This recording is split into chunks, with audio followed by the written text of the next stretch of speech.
Bonsoir Vanessa, Bonsoir. merci d'être avec nous ce soir. Merci, 6 ans, c'est long, on a attendu. Il fallait du temps pour que ça vienne.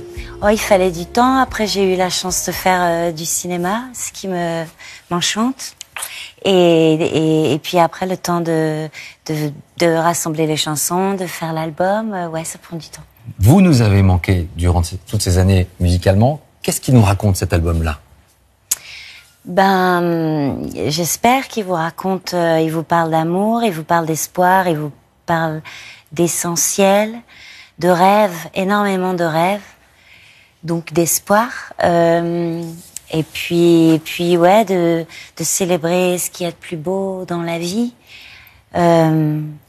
Il est solaire cet album aussi. C'est ce que j'espérais, c'est ce que je voulais mettre. En tout cas, dedans. beaucoup d'amour et il nous fait du bien. On va vous écouter, vous entendre tout à l'heure justement en live sur ce plateau.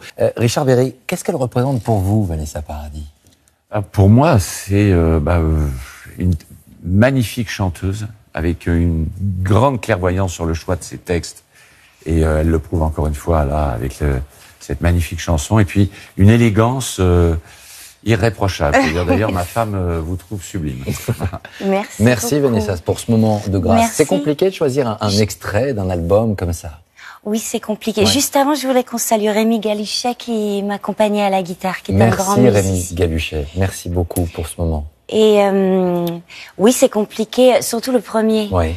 Parce que c'est ça qui va donner envie aux gens d'écouter l'album et de se dire le premier titre qu'on présente, c'est donc dans ce ton-là qu'est l'album. Donc cette chanson, c'est une merveilleuse déclaration d'amour qu'a composé et écrit Samuel Benchetrit et il écrit des mots qui me font du bien à moi, c'est certain, mais je pensais qu'ils pouvaient faire du bien aux autres.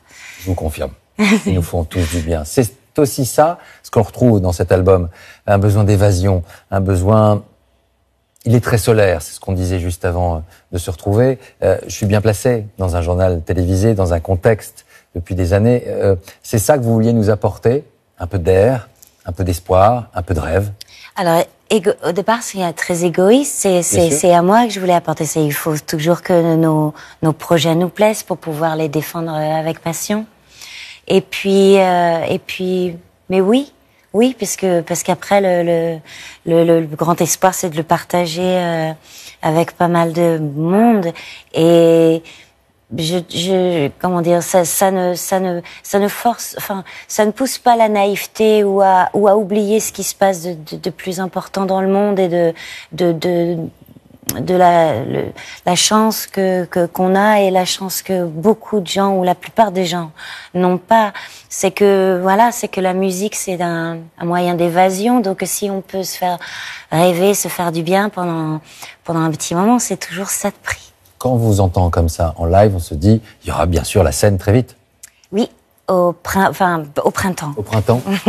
Il est important ce moment aussi de retrouver ce public qui attend, qui a besoin de vous voir, ce lien-là avec eux. Ouais, c'est un moment extraordinaire, la scène. C'est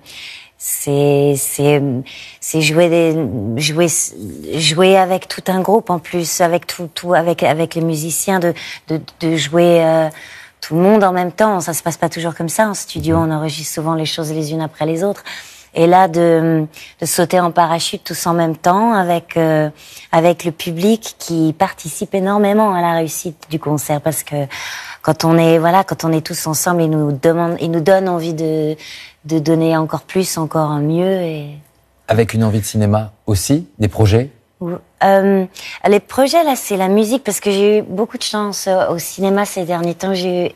On m'a offert des rôles assez magnifiques dans des films extraordinaires, et c'est pour ça que mon album a tardé à venir. Là, il faut que je me concentre sur... Oui. Merci beaucoup d'être venu nous rendre visite ce soir. Vanessa Paradis, votre nouvel album, Richard Berry. Juste un petit mot sur les coups de cœur de 20h30, de la rédaction de 20h30. Un livre, La Tresse, l'édition jeunesse du roman à succès de Laetitia Colombani. Un très joli film, Amanda, de Michael Hers, avec Vincent Lacoste et la jeune Isidore Multrier. Et puis un documentaire depuis quelques jours en salle, on l'appelait Roda, de Charlotte Silvera, hommage à Étienne Rodagil, auteur des plus belles chansons, quelques-unes des plus belles chansons françaises que vous avez bien évidemment côtoyées. Et que j'aime tant à jamais. Et on pense à lui, à jamais. Merci à vous deux d'être venus nous rendre visite.